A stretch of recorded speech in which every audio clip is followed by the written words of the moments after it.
one dominant buck per doe herd. Remember that. And doe herds can be anywhere from one alpha doe to an unlimited number. There's only one alpha doe per doe herd, and you're only going to have one dominant buck per that doe herd. So the more doe herds you have, the more dominant bucks you're going to have on your property.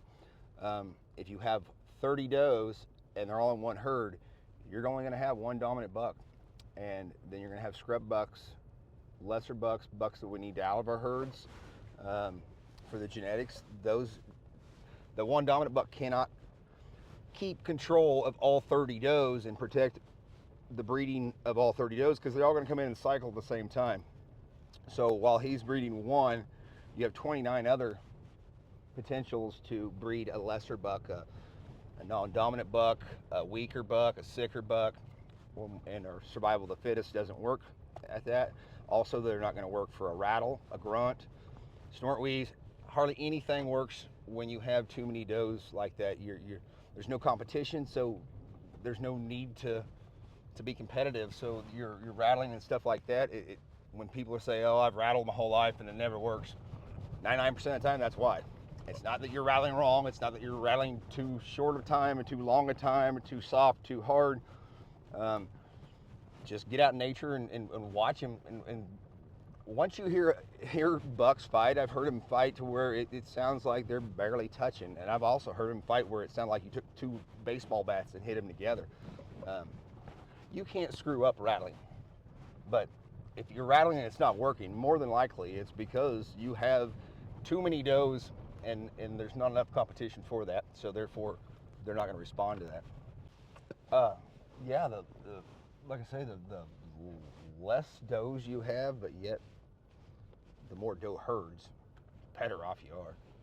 I mean, if you got 20 single does, my God, you're in the big leagues, bro.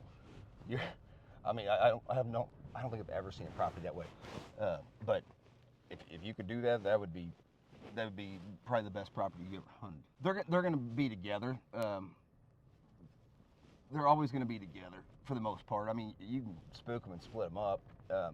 They'll run, but normally they're going to be together. They're going to come in together to feed. They're all going to come in and they're going to hang out.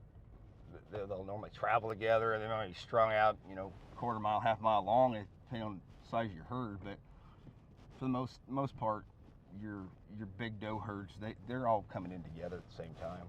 I mean, they're more or less a family. A lot of times they are a family. The doe, when she has a doe fawn, they'll stay with her. That's part of their herd. The buck fawns, I believe it's 1.5 or 2.5. I can't remember what it was. They kick them out so that it stops inbreeding. So I don't know. Nature's finest. Doe management. Get you some kids out there during extended doe season in Kansas. Get you a bunch of kids out there that shoot their first deer. They're just excited to shoot them. Or get you some people that need meat. Get them out there and I always tell people that come onto our properties and shoot does for us, don't shoot the one doe that comes in by herself. Shoot the doe that comes in with 12, 10, 8, 6, whatever. Because honestly, all you're doing is if you're supplemental feeding, you're just paying to feed 6 mouths or 10 mouths or 12 mouths when all you really want to feed is one mouth.